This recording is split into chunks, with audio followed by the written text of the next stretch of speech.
Welcome to Learn the Sky. We release new videos every Tuesday where we will be exploring the sky one constellation at a time. If you are new to this channel, hit the subscribe button and click the bell to get notifications about new videos. Learn the Sky is also on Patreon, so if you'd like to support this channel, visit the Patreon link listed below. And finally, if you would like to study the sky in greater detail and need a guide, visit learnthesky.com to learn about free lessons we offer and classes released each season.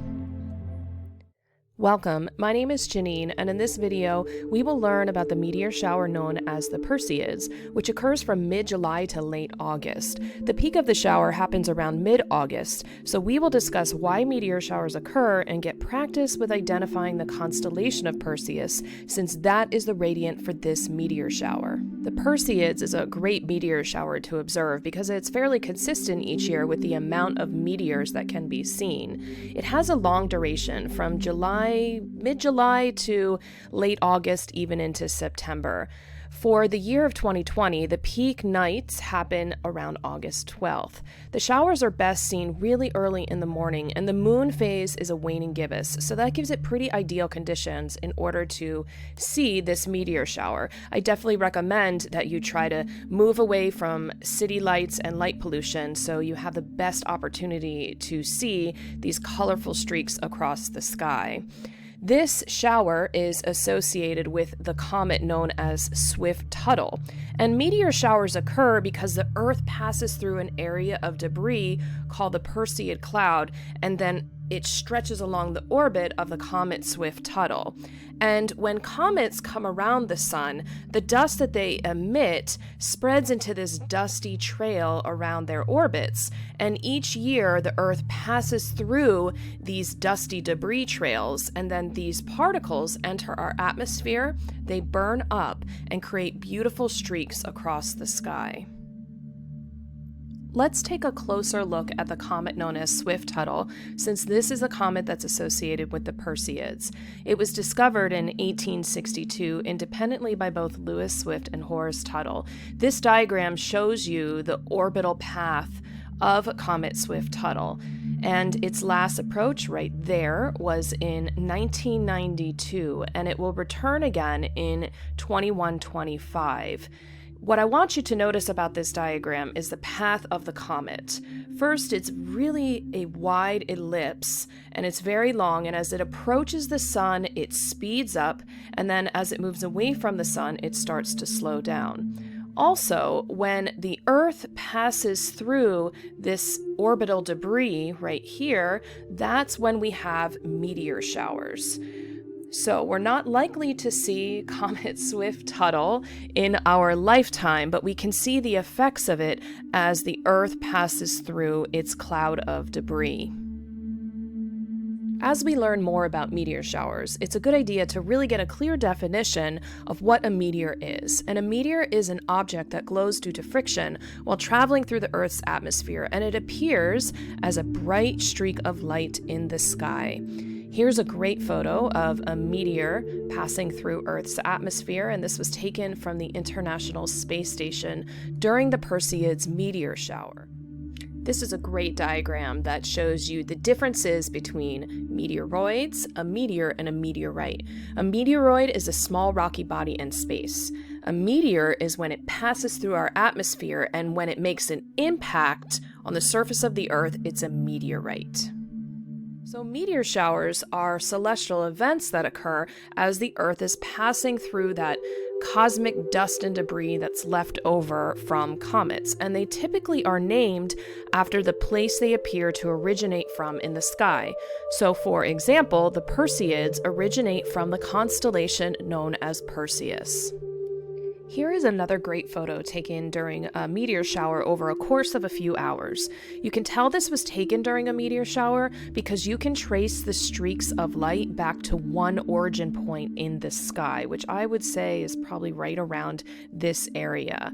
Because meteor shower particles are traveling in parallel paths in space and at the same velocity, they will all appear to an observer to radiate from a single point in the sky. However, this effect is best seen in photos rather than when you're observing. So let's look at this effect a little bit more deeply.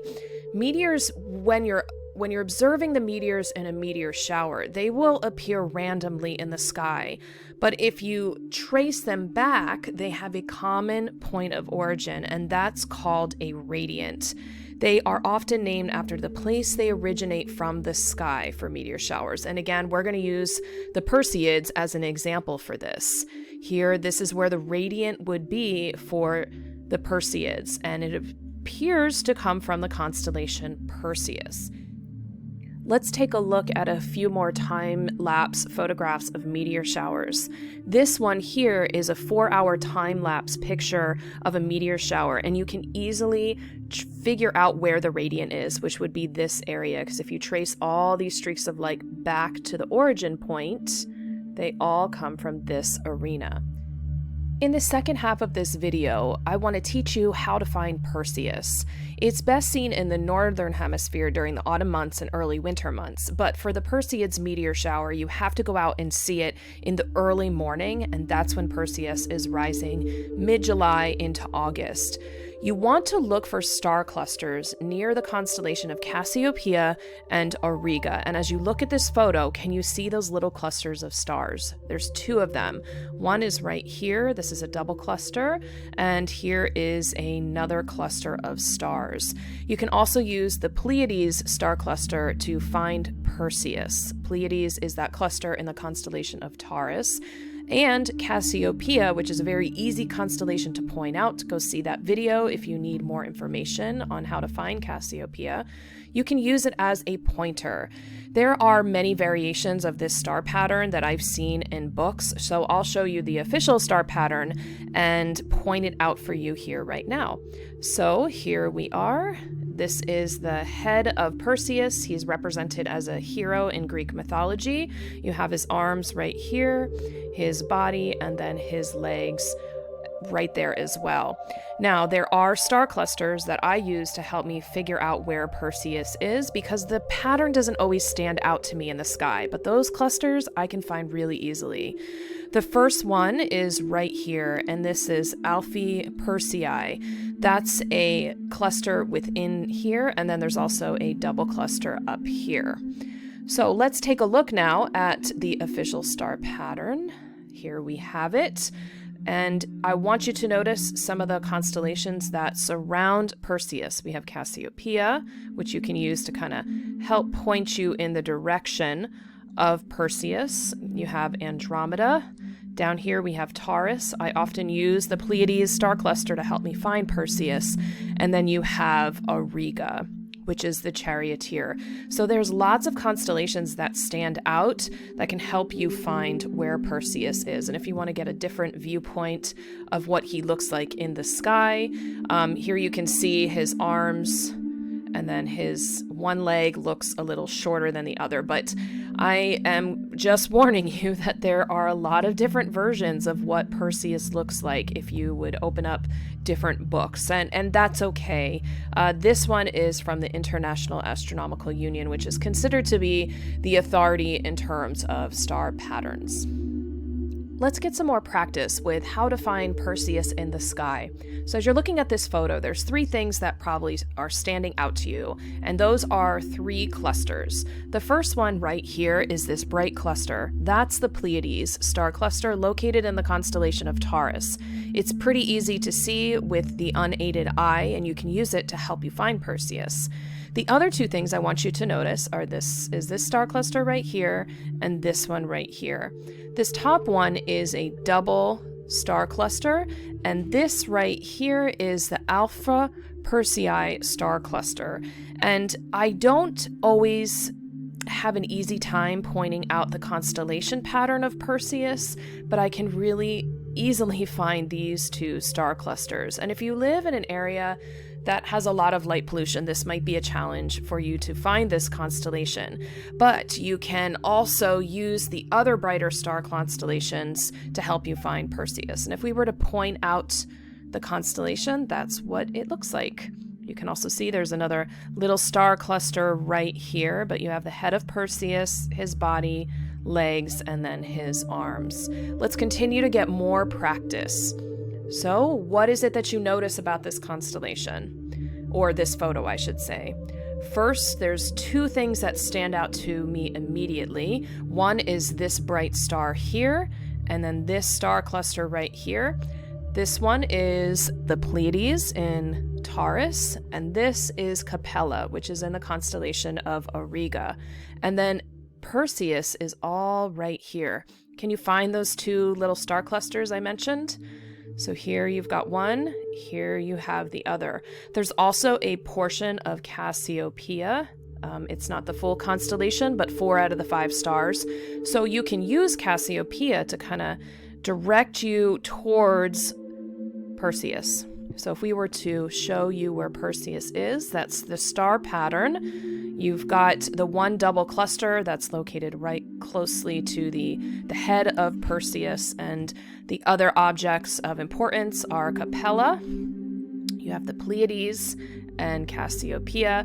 Down here you have Andromeda, and here is the Andromeda Galaxy, an awesome galaxy that can be seen with the unaided eye. Let's look at one more photo to help give you some practice with how to find Perseus. And this picture is a little bit more of a realistic view of what you may see in the sky as opposed to the other amazing photographs I've showed you earlier. So as you're looking at this photo, what stands out to you? For me, the first thing I notice is this star cluster right here. Hopefully at this point you're recognizing that this is the Pleiades and it's in the constellation of Taurus. If you want to learn more about Taurus and the Pleiades, go see that video. The other thing I notice is this bright star right here. This is the bright star Capella that's in the constellation of Auriga. It's a little difficult to point that out, but I'll show you in a moment where it is. And then I also notice this star cluster. This is the Alpha Persei star cluster, and this is the major way in which I can find the rest of the constellation. So if we were to point it out, that's the pattern of Perseus. You may also notice some streaks in this photograph. These are meteors that are traveling as this photograph was being taken. So if we were to point everything else out, down here we have the Pleiades, as we mentioned. This is the star pattern of Auriga. When I view Auriga, I often see this pattern. I learned it this way as opposed to the official star pattern here. If you want to learn more about Auriga, go see that video as well. We have Triangulum, the triangle constellation, and this right here is a portion of Aries. It's not the full constellation. The rest of it is off the camera. So I do hope that this was helpful for you. I wish you luck when you are trying to view the Perseid meteor shower. Now you know why we see meteor showers, how they're named, and for the Perseid shower, how you can find the constellation Perseus. Remember that it takes time, patience, and practice to stargaze and view celestial events. I do hope weather is on your side and you have cloud-free skies. In 2020, when this is being recorded, the moon phase will be in a waning gibbous phase, which makes it ideal conditions for viewing the Perseids. The peak in 2020 is August 12th, and the best time to view this shower is around 4 a.m., so really early in the morning. So good luck trying to find this meteor shower, and remember, keep looking up.